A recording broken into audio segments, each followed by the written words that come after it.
Hi everyone, Assalamu alaikum. Welcome my dear lovely viewer, Master House 24. I'm Mohammad Mukhtar Hussain, English Teacher Mohammad Ali Academy. সবাইকে স্বাগতম, শুভেচ্ছা এবং মহান বিজয় দিবসের অর্থাৎ 16 ডিসেম্বরে অনেক অনেক শুভেচ্ছা আর ভালোবাসা জানিয়ে আজকে তোমাদের জন্য অত্যন্ত ইম্পর্টেন্ট লিসন নিয়ে আলোচনা করব। সেই বিষয়টি কি সেটা বলতে বন্ধুরা, সাবস্টিটিউশন টেবিল অথবা how to make 6 sentences from a table.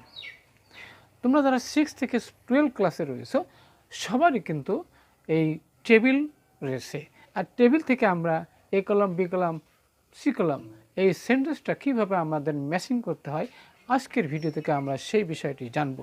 আর বিষয়টি জানতে অবশ্যই তোমরা প্রথম থেকে শেষ পর্যন্ত থাকবে। আর ভিডিওটি যদি ভালো লাগে অবশ্যই লাইক এবং শেয়ার করবে, আর যদি সাবস্ক্রাইব করে না থাকো অবশ্যই সাবস্ক্রাইব করে রাখবে। কেন সাবস্ক্রাইব করবে? সাবস্ক্রাইব করে রাখলে তোমাদের লাভ কী? যখন তোমাদের নতুন ভিডিও আপলোড দেবো তখনই তোমরা নোটিফিকেশন পেয়ে যাবো তোমাদের মোবাইল, ল্যাপটপ, কম্পিউটারে। সুতরাং no more talk, now go to our whiteboard, try to understand today's lesson, how to make 6 sentences from a table. Now start. Hello my dear lovely viewers, আমরা বলছিলাম যে how to make 6 sentences from given table, আর এটাকে আমরা আরও বলতে পারি কি substitution table, যেখান থেকে আমাদের মিনিংফুল 6 সেন্টেন্স অর্থাৎ 6টা সেন্টেন্স তৈরি করতে হয়। তাহলে আমরা চলো এবার এ কলাম, বি কলামে যেটা দেওয়া রয়েছে এই প্রথমে আমরা সাবজেক্ট পার্ট থাকে, দ্বিতীয় অংশে আমাদের থাকে দ্বিতীয় কলাম, বি কলামে সেটা আমাদের ভার্ব থাকে, এবং সি কলামে থাকে কি এখানে এক্সটেনশন বা বাকি অংশ যেটাকে আমরা বলে থাকি। তাহলে মিনিংফুল সেন্টেন্স আমরা কীভাবে তৈরি করি অবশ্যই আমরা চলো আবার লিখে নিই এবং জানার চেষ্টা করি। ওকে, তাহলে আমরা প্রথমে আমরা লেখার চেষ্টা করব বন্ধুরা, সেটা কি যে এভরি নেশন, তাহলে প্রতিটি জাতি আছে। তাহলে এখানে হ্যাজ মানে আছে, ইজ আর মানে হয়, ইজ মানে হয়, মাস্ট হ্যাভ মানে অবশ্যই থাকা অর্থে বোঝায়। এবারে কি ইজ অবজার্ভ পালন করা হয়। এখানে দিয়ে আছে এভরি ইয়ার, প্রতি বছর উইথ ডিউ সলভেন্টি। তাহলে অবশ্যই আমাদের এখানে পুরো সেন্টেন্স, পুরো টেবিলটা আমাদের মিনিংফুল সেন্টেন্স তৈরি করার জন্য অবশ্যই ভালো করে এ টু জেড দেখতে হবে যে কোন অংশ কার সাথে মিনিংফুল সেন্টেন্স হতে পারে। তাহলে আমরা চলো এবার লেখা শুরু করি। তাহলে প্রথমে আমরা দেখতে পাচ্ছি বন্ধুরা এভরি নেশন দেওয়া রয়েছে, প্রতিটি জাতি। তাহলে কি অবশ্যই তাদের কি থাকতে পারে, মাস্ট হ্যাভ আমরা ব্যবহার করব, এফ ইউ মাস্ট হ্যাভ অবশ্যই আছে। কি আছে?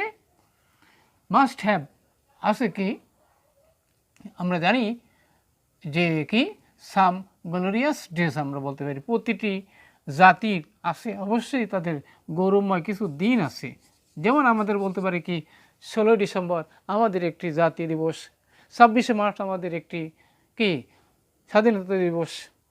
ওকে, ইন দেশে প্রত্যেকেরই আছে। তাহলে এভরি নেশন মাস্ট হ্যাভ, প্রত্যেক জাতিরই আছে সাব গ্লোরিয়াস, GLORIOUS গ্লোরিয়াস ডেস, DAYS ডেস। এবার তাহলে আমরা বুঝতে পারছি যে প্রত্যেকটি জাতির কি আছে কিছু গৌরবময় দিন আছে। এবার আমরা যাবো বি নাম্বারে বন্ধুরা, আওয়ার নেশন মানে কি আমাদের জাতিরও আছে। কি আছে?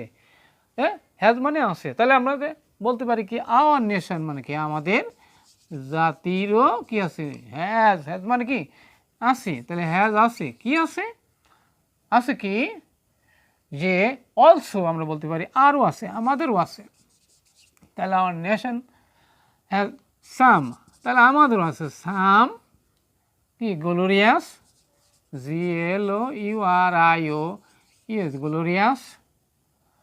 Glorious and MEMORABL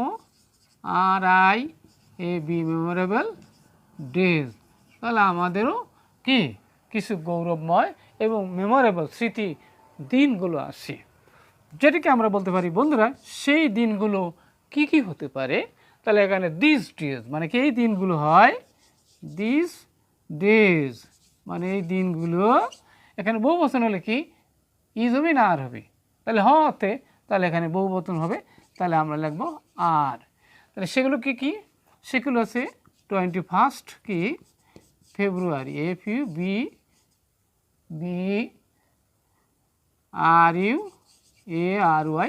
February.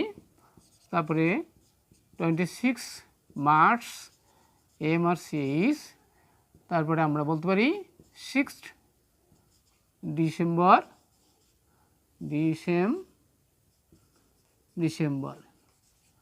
ETC। ওকে, তাহলে আমরা অবশ্যই বুঝতে পারছি। নেক্সট আমরা যাবো বন্ধুরা, সেটি কি আমাদের, সে বলতেছে 26শে মার্চ। তো 26শে মার্চটা কি? তাহলে 26টা আমরা আমাদের বাংলাদেশের জন্য সেটা কি? তাহলে আমরা বলতে পারি কি 26th March, MARCH, March is, এখানে দি ইন্ডিপেন্ডেন্স অফ বাংলাদেশ। তাহলে কি is the independence of Bangladesh. Okay, এবার আমরা যাবো বন্ধুরা, নেক্সট আমরা যাব সেটা কি, সেটা আমরা লিখবো যে 6 ডিসেম্বর অর্থাৎ 16 ডিসেম্বর, সেটা কি? তাহলে আমরা লিখবো কি দি 6th ডিসেম্বর, এখানে is a glorious days for the people of Bangladesh. Okay, তাহলে আমরা পেয়ে গেলাম যে কি হলো 16 December is a glorious days for the people of Bangladesh. এবং আমাদের লাস্ট যেটি রয়েছে সেটি আমরা কি করব বন্ধুরা, সেটি হলো 16 ডিসেম্বর পালন করা হয়। কিভাবে পালন করা হয়? তাহলে যেমন আমাদের বাংলাদেশ আছে 6 ডিসেম্বর ইভ অফ এশিয়ার অবজার, পালন করা হয়। কিভাবে পালন করা হয়? উইথ ডিউ সলমিনিটি, যথাযথ ভাবগাম্ভীর্যের সাথে 16 ডিসেম্বর বাংলাদেশে পালন করা হয় বা পালন করা হচ্ছে। আজকে সেই মহান 16 ডিসেম্বর আমাদের বাংলাদেশের ইতিহাসে। অবশ্যই আজকের ভিডিওটি তোমাদের অনেক অনেক ভালো লেগেছে। আর যদি ভালো লাগে অবশ্যই লাইক শেয়ার করতে বলবে না। আর তোমরা কী বিষয়ে ভিডিও চাও অবশ্যই কমেন্টস করে জানিয়ে দাও।